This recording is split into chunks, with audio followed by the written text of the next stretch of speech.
Hey guys, I'm Dov, and today I'm back with more Total War Warhammer 2 online action. We're here today with the Wood Elves. They're going to be taking on the Dark Elves. This is yet another replay from Shadow's recent tournament. My good friend Shadow Online Gaming, I'll have a link to his channel down in the description below. He's going to be putting up some of these games, I would assume. And yeah, he's been running this tournament, and I have been sent a few of the games from it, so we're going to take a look at this one. This is Zeva Hazard versus our very own Wicked. Yes, indeed. So let's get to it. Wood Elves versus Dark Elves. We've got two groups of Blade Riders with 2 units each. One Hagbane, one regular. We've also got some Wild Riders here. Looks like Deepwood Scouts with the Swift Shiver Shards. And yeah, 2 units of them. That does fulfill the max 6 360 shooting, so it looks like an Ancient Treeman here, Eternal Guard, and Winterheart Guard also hidden in the woods. We've got 2 units of War Dancers, kind of in a defensive position there. For Wicked's Dark Elves, we've got a front line of Bleak Swords here. Some Witch Elves in reserve, including the Sisters of Singing Doom here. Going to be singing some nasty songs. We've got Blackheart Corsairs in the back line. Cold One Knights, looks like Doomfire Warlocks and more Cold One Knights out of the flanks. Also got some Dark Riders with shields here. And Slunesh's Harvesters also. Right now, the Glade Riders are just pouring in fire onto these Bleak Swords, which is honestly, it's decent. They are going to probably be able to deal with this unit relatively quickly, but not necessarily the best use of that ammo. Going to be much better to go after these more high-value targets, like these Doomfire Warlocks. Dark Elves tend to have a lot of high-value, low-armor targets, so you don't necessarily need the armor piercing per se, although these Cold One Knights here with their missile block chance and 90 armor will be able to mitigate quite a bit of that missile fire. Wicked's going to use them to kind of screen forward a little bit here, and you can see the bows don't do a whole lot of damage from the front at the very least. Meanwhile, over here, Slunesh's Harvesters and other units look like they're trying to get up, maybe try and get a full surround. There are some terrain obstructions here. Obviously, you can see a couple cliffs. The Wood Elves are going to be trying to take advantage of this terrain as much as possible here. And yeah, the Fire Sorceress leading the way for the Dark Elves here. Looks like she's got Fireball and Flaming Sword Ruin. Right now, the Dark Elves just kind of pushing the Glade Riders around a little bit. Looks like they managed to maybe pick off a few unit models there, or was that a Fireball? Not 100% sure. But they're taking some nasty volleys as well, so things are looking a little bit rough for the Dark Elves. They've taken some losses here early on, but nothing super impactful. No really expensive units have been taking heavy damage, although the Slunesh's Harvesters are going to have to be careful. The Swift Shiver Shards are actually some of the few that still have magic damage in terms of Wood Elf missiles, so they're going to do a ton of damage to these lightly armored Slunesh's Harvesters as they bypass the physical resistance here. 40% physical resistance is pretty heavy. You can see these Blade Riders getting a precast regrowth there, maybe a little bit premature, as that is more or less going to be completely wasted there. Granted, the Slunesh's Harvesters got killed by bows, so that's not the best, but a Fireball arcs up and around, actually hits that Ancient Treeman, does a little bit of damage. Fortunately, the 100, fortunately for him, unfortunately for the Dark Elves, that 100 armor is going to make quite a bit of difference there, but it looks like the Dark Elves now trying to finally push this this hill position here. We've got Cold One Knights getting in here. They are able to tangle up some of the Glade Riders and take them down. Of course, there are plenty of Eternal Guards here to support, and they definitely don't want to stay saturated in on those Eternal Guard, so they're going to try and pull away at this point. Looks like these Wild Riders taking some damage from the hand bows, and another Fireball going off. Going to continuously just be plucking at that tree man. It will do some good damage over time, but he of course can't heal himself. You see him get a nice heal there on this entire pocket. Unfortunately, those Cold One Knights enraged in there and then got terrified away by the tree man, so an unfortunate loss there, but things are still looking okay for the Dark Elves. They're definitely going to have a tough time getting it up and into this pocket here, and these Swift Shiver Shards especially still have quite a bit of ammo left and are a huge danger to the Witch Elves, for example. But we'll have to wait and see if these Doomfire Warlocks can get in and do some good damage. They could potentially turn this around, but so far they're just kind of chilling back at the moment. Looks like another fireball going on that Ancient Tree Man. Wicked just being very patient, continuing to pluck away. That Ancient Tree Man, of course, with the healing will be able to respond. But yeah, you can see the Swift Shiver Shards actually do pretty decent AP values, and with that double shot, that is essentially doubled, right? So they're going to be doing good damage to these Black Arc handbows here, who are now retreating. But we'll see.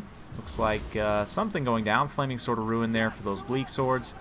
Over here on the far side, these Bleak Swords are getting cut up pretty well by War Dancers, but they are outnumbering them quite a bit as well, so a little bit of give and take there. But finally, the Witch Elves are starting to push here in the center. The Swift Shiver Shards are going to try and do as much damage as they can as they push up the hill here. You can see the Treemen also calling in some healing from a distance, but those War Dancers get enraged, and the Witch Elves have taken some volleys. But around the other flank here, the Cold One Knights are going to push the Way Watchers out of position. Or, sorry, not the Deepwood Scouts, not Way Watchers. Looks like a Word of Pain going on them as well. Probably was meant to be on the Ancient Tree Man. I don't know if that was a misclick or what, but yeah, you can see the Cold One Knights are actually getting into the Deepwood Scouts now, so that leaves these lighter units free to push up the center pocket. And the Sisters of Singing Doom finally being pushed in here. Ready to fight. They're going to proc hopefully a terror route. You can hear them screaming in the background. That's great. I don't think I've ever heard that sound effect before. Oh man, anyway, you can hear them screaming it up. Supreme Sorceress gets a good fireball there. She's going to have to be careful though. Obviously she didn't want to sit and fight the Ancient Tree Man in melee, so she's going to pull away there using her superior speed. And yeah, oh maybe not. Maybe.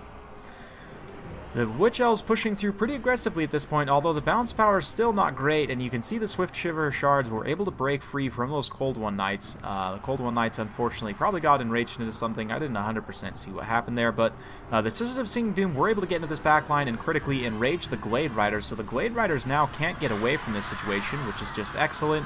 The Sisters of Singing Doom, although they're more meant as anti-infantry, of course, with their high DPS, they can still drag down some of these Glade Riders relatively efficiently.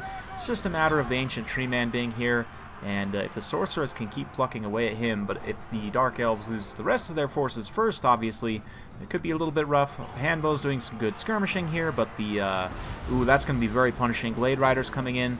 Looks like they get Earthblood. At the same time, Flaming Sword of Ruin on the Sisters of Singing Doom, giving them flaming and magic attacks as well. So yeah, unfortunately the other Witch Elves shatter, the Dark Elves rather, starting to run out of steam a little bit here. The Supreme Sorceress got caught out in the back line by Glade Riders. She has good enough combat stats, but the Glade Riders, when they're outnumbering her like this, will be able to do some good damage, and it looks like the Swift Shiver Shards also pouring in a few shots from a distance. So yeah, it's not too much longer for the Dark Elves, unfortunately. The Wood Elf defensive position holding out, although they did take some pretty substantial losses at the end of the day. These handbows still alive here into the late game, doing some good skirmishing. But as far as the army composition goes, I think the Wood Elves definitely had the right idea in being able to capitalize on the terrain advantage here of having these kind of terrain blockages, being able to move up, kind of secure that, and use those cliffs to funnel the Dark Elf advance into a specific area. On the flip side of that, for Wicked here, I think the one thing I would change, I do like his army composition quite a bit. The handbows are decent, but honestly, you know, hindsight being 20/20, but just knowing that map, knowing that you could potentially be facing kind of a more campy, kitey list, and with this overwhelming mobility, I wouldn't be too worried about getting compromised by Glade Riders or Wild Riders. I might cut these Black Arc Corsairs out for some bolt throwers. If you were to cut both of them out for 2 bolt throwers, if we go ahead and have a look here, nope, not quick battle, custom battle here. So if we go ahead and have a look, they're more or less the same price, I want to say. Dark Elves, why can I not see them? There we go. Here we go. So yeah, 750 versus 700, I believe, for the artillery. Yep. So if you were to cut those 2 handbows out, you could have the Reaper Bolt Throwers to force the Wood Elves to you. You would still want to play up with your infantry like he did and sort of fight as far away as you can from the Reaper Bolt Throwers, because you don't want the Wood Elves to get in range to be able to shoot the crew with their bows. As long as you can keep them out of range of you know, counter shooting the artillery, you can keep it on the scatter shot and just wreck their skirmishers, and you know, really effectively kind of gain the skirmish advantage that way. You already had the tools to gain mobility advantage, and then at that point you can kind of sit back. If you've dealt with infantry effectively, you can you can always throw them on the anti-large mode, throw them at the ancient treemen or wild riders or other cavalry. They'll do very well there. Of course, with Flaming Sword of Ruin, you can even give them flaming damage, which will do very well against the ancient treemen. So just a little bit of food for thought, but overall very fun battle. Hope you guys enjoyed these elves killing elves. If you do like this sort of content, be sure to like, subscribe, hit that bell notification button so every time I upload a new video you'll be notified. Thanks again for watching, and we'll see you next time.